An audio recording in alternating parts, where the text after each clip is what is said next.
Nah, coba dengerin, kira-kira suara seperti itu ini terbuat dari besi atau dari plastik ya?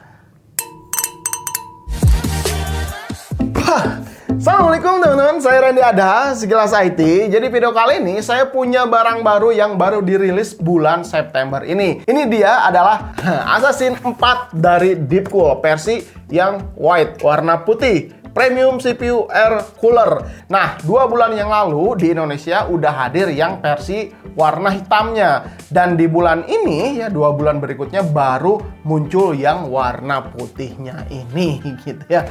Jadi Assassin 4 ini ya terusannya dari Assassin 3. Waktu beberapa tahun yang lalu saya udah review juga. Bentukannya tuh benar-benar mirip monster lah, besar banget. Dan disinyalir ya si Assassin 3 itu bisa menyaingi produk dari si Noctua NHD15 yang beberapa tahun ke belakang memang jadi air cooler terfavorit lah ya, terdingin gitu ya. Nah, bagaimana dengan penerusnya si Deepcool Assassin 4 ini ya, khususnya yang warna putih. Kebetulan di sini saya masih punya PC warna putih, jadi kalau misalkan ditempel di sini, wow mantep banget gitu ya. Di sini saya juga punya AY water cooler dari Deepcool, ini versi yang Kestal ya, pakai radiator 360 ya, lebar panjangnya. Dan nanti kita akan coba bandingkan seberapa hebat performa antara si Assassin 4 ini melawan liquid cooler 360 dari si Deepcool. Wah, seru juga ya. Oke, kita langsung fokus ke si Assassin 4-nya. Kalian bisa lihat di sini penampakannya ya. Terus di dalam paket pembeliannya di sini udah dikasih satu obeng. Nah, obeng huruf L ya. Terus ini nantinya untuk mengencangkan si baut ketika proses instalasi. Terus ada juga pastanya, ini Deepcool DM9. Ya, lumayan, ini cukup bagus juga, nanti bisa diaplikasikan ke si copper base si Deepcool Assassin 4. Terus ada cleanser juga, ini pembersih untuk pasta ya. Jadi kalau misalkan kalian mau upgrade dari cooler-cooler sebelumnya, terus ada pastanya, ini bisa dibersihkan oleh ini. Dan satu lagi ini, nah ini ada tambahan bracket. Nah, fungsinya ini tuh nantinya kalau misalkan kalian nggak puas dengan performa 2 fan yang ada di sini, bisa ditambahkan satu fan lagi di depannya ya, khususnya di depan atau di belakangnya, itu bebas lah, tergantung keinginan aja gitu ya. Nah, dikasih bracket tambahan. Tapi untuk fan-nya beli lagi terpisah gitu ya. Deepcool juga jualan si fan-nya, atau pakai fan lain juga kayaknya muat-muat aja. Saya belum coba sih, nanti kita akan coba juga ya. Terus untuk kompatibilitas soketnya tentunya udah mendukung soket terbaru seperti AM4, AM5 untuk AMD-nya, terus untuk Intel-nya sampai LGA 1700, 1200, 115X dan sebagainya udah gitu ya. Oke, kita lihat di sini. Nah, bagian ini tuh modenya magnetik ya, teman-teman. Ini bisa dilepas pasang. Jadi kalau misalkan kalian mau membersihkan si fan-nya, gampang banget.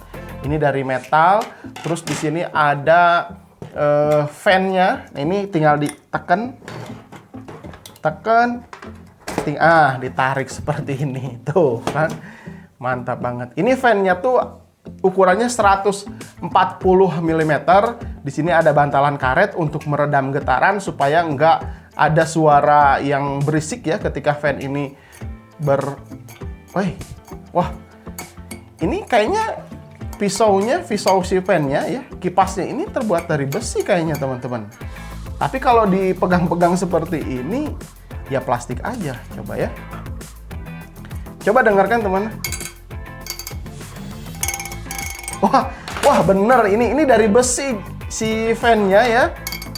Tuh gitu. Kalau dari suaranya memang ini dari besi. Mungkin ini campuran antara plastik dan besi ya, keawetannya seperti metal, seperti besi, tapi ringannya mirip kayak plastik ya. Ya memang bener-bener ya. Jadi kalau misalkan produsen yang serius atau brand yang serius di dunia salah satu cooler, pasti detail-detail kecil seperti ini bisa sangat diperhatikan sekali ya.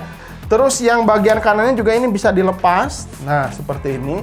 Nah, kalau misalkan yang bagian samping ini ukuran fan-nya tuh 120 ya. Ya benar, 120 mm. Ini juga kayaknya sama juga, ini dari metal juga. Nah, coba dengerin Kira-kira suara seperti itu ini terbuat dari besi atau dari plastik ya? Oh, kayak gitu. Kayaknya ini memang dari besi ya. Cuman dipegang-pegang kayak gini mirip kayak pegang plastik aja. Nah, ini terus dia ya. Terus untuk heatsinknya. Nah, ini kalian bisa lihat di sini. Untuk heatsinknya ini tuh kayak gelombang-gelombang kayak gitu ya. Nah, si Deepcool mengklaim bahwa dengan desain seperti ini bakalan lebih cepat membuang panas. Apalagi, nah ini untuk si heatsinknya ini tuh nggak datar ya, tapi agak cembung seperti itu. Tuh agak cembung. Jadi ada space lah di sini untuk bisa mempercepat membuang udara panasnya gitu ya. Kalau misalkan di bagian sampingnya ini seperti series AK yang sebelumnya atau heatsink Deepcool yang sebelumnya ya. Kotak-kotak mirip kayak catur. Dia punya 7 heat pipe, 1 2 3 4 5 6 7 jadi 14 ya. Nah, mungkin karena ada 7 heat pipe di sini, jadi kesannya tuh lebih kokoh sih heatsink bagian sininya ya. Nah, terus untuk kabel, karena memang di sini tuh tidak ada RGB-RGB-an, jadi hanya menggunakan 4 pin PWM aja ya untuk si cooler-coolernya. Nah, karena di sini memang nggak ada RGB, cuman ada LED aja nanti di sini ya. Ini untuk bisa mengaktifkan mode silent atau mode full load. Nanti kita akan coba perbedaan performa silent fan sama full load fan ya. Terus untuk posisi si ini, nah ini, bentar.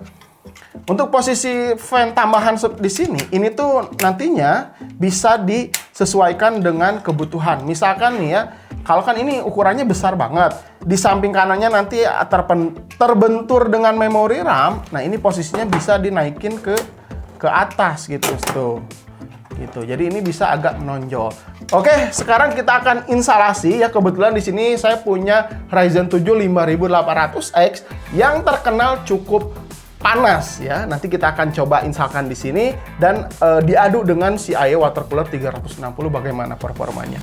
Oke, sekarang kita langsung saja gas ya. Instalasi di sini dan tes performanya langsung. Let's go.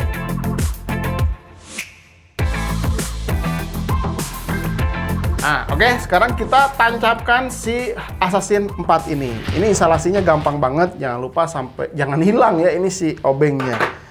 Oke, kita pasang. Bismillahirrahmanirrahim. Tuh, ini fungsinya si obeng L ini tuh untuk instalasi seperti ini. Nah, kalau misalkan cara pemasangan, biasanya saya mentokin dulu. Kalau udah mentok, puter 1 putaran. Nah, jadi biar nggak terlalu neken banget, supaya nanti pas pelepasan si cooler, biasanya kan AMD itu suka agak lengket ya. Nah, makanya harus dilonggarin 1 putaran supaya nanti lepasnya gampang. Terus untuk RAM-nya, nah kalian bisa lihat di sini masih ada jeda ya, walaupun ini dipasangkan di slot memori RAM yang paling kiri gitu ya. Jadi untuk memori RAM di motherboard ini tuh ASRock B550 Riptide masih aman ya. Jadi dipasang 4 memori RAM, ininya nggak terganggu gitu. Oke, teman-teman, kalian udah bisa lihat di sini udah nempel ya di dalam casing warna putih-putih. Sekarang saya akan tes aja ini ketika ngerender project BMW 27. Kita akan coba bandingkan dengan si radiator 360 ya. Nah, ini kita udah coba running ya menggunakan CPU Ryzen 7 5800X. Apakah suhunya bisa menandingi si radiator Kestrel 360 atau sama aja? Oke, kita akan lihat di sini ya. Nah, setelah selesai teman-teman, di sini ketika ngerender project BMW menggunakan Ryzen 7 5800, ternyata suhunya hampir sama ya. Dia mencapai 90,4 derajat Celcius untuk si Assassin 4 ini dengan mode silent. Nah, ketika menggunakan si radiator 360 dari si Kestrel Deepcool ini sama-sama 90,4 juga. Nah, ini baru satu pengujian aja. Kita akan tes di banyak pengujian lagi gimana performanya ya. Dual fan melawan 3 fan. Gimana performanya? Kita akan lanjut. Let's go. Di sini saya akan tes sekalian mode silent dan mode turbo pada Deepcool Assassin 4-nya ya. Pengujian pertama ada render BMW 27 ketika mode silent, suhu maksimum Ryzen 7 5800X menyentuh 90,4 derajat Celcius. Sama dengan si Kestrel AE 360, sedangkan ketika Assassin 4 dalam mode turbo, suhu maksimum hanya 89 derajat Celcius aja. Lebih dingin 1 derajat Celcius ya. Lanjut Cinebench R15, ketika mode silent suhunya menyentuh 85,5 derajat Celcius, dan ketika mode turbo lebih adem, hanya 83,8 derajat Celcius aja. Begitu juga dengan skor multi yang dihasilkan ketika mode turbo ini lebih tinggi ya daripada mode silent. Lanjut Cinebench R20, ketika mode turbo suhu maksimum 87,4 derajat Celcius, dan ketika mode silent sama dengan si Kestrel 360 ya, maksimum menyentuh 90,4 derajat Celcius.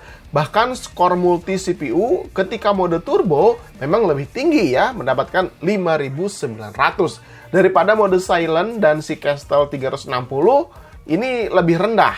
Wah, keren juga ini cooler ya. Mantap, kita lanjut dulu ya. Pengujian R23 ini semakin panas. Hasil yang sama ternyata ya didapat oleh si Assassin 4 ini dalam mode turbo. Maksimum ini paling dingin, hanya 88,4 derajat Celcius aja. Ketika mode silent, sama juga dengan si IO 360, sepertinya ini terlimit dari settingan BIOS. Ya, maksimum prosesornya panas di 90,4 derajat Celcius.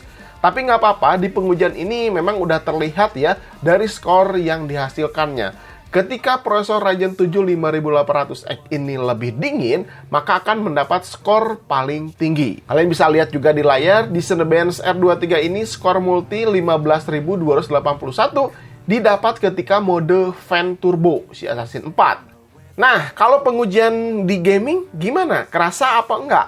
Oke, kita akan langsung tes. Ini game pertama Horizon Zero Dawn, resolusi 1080p Ultimate ya, dijalankan benchmark. Di sebelah kiri menggunakan Assassin 4 dalam mode turbo. Kelihatan sih ya, si Ryzen 7 5800X ini lebih dingin sekitar 3 derajat Celcius dibandingkan yang sebelah kanan ini pakai IO 360 mm. Walaupun clock CPU ya masih tetap keduanya bisa menyentuh 4,6 GHz. Nah, gimana menurut kalian setelah tadi melihat performanya ya? Menurut saya pribadi, si Assassin Cooler ini tuh benar-benar monster dan jagonya di air cooler ya. Untuk harganya, kalian bisa lihat di sini ya, Assassin 4 ini tuh beredar di pasaran harganya sekitar 1,3 jutaan. Tapi kalau radiator 360 ini harganya 16, 17 memang ya lebih mahal ya. Kalau saya sih lebih suka air cooler tower seperti ini ya, apalagi kayak Assassin 4 ya, terlihat lebih elegan ya, tertutup. Jadi kalau nempel di dalam casing tuh kelihatan lebih gagah aja ya. Ya beda-beda selera sih ya. Nggak tahu kalau kalian suka IO atau tower kayak gini, coba deh nanti kasih tahu aja ya. Tapi poin yang harus diperhatikan ya, kalau kalian pakai air tower besar seperti ini ya, si Assassin 4, minimal kalian pakai motherboardnya ATX ya, supaya antara memori RAM atau heatsink PRM nggak menghalangi satu sama lain. Terus casing juga ya minimal ATX lah ya. Jadi ketika nancap di motherboard seperti casing yang saya pakai ini, nggak menghalangi si tempered glass sebelah kanan. Jadi masih tetap bisa ditutup. Oke, gitu aja teman-teman. Mudah-mudahan video ini bisa bermanfaat untuk kalian. Jangan lupa like ya video-video dari Sekilas IT. Sampai ketemu di video berikutnya. Saya Randy Ada, Sekilas IT. Assalamualaikum warahmatullahi wabarakatuh. Salam teknologi.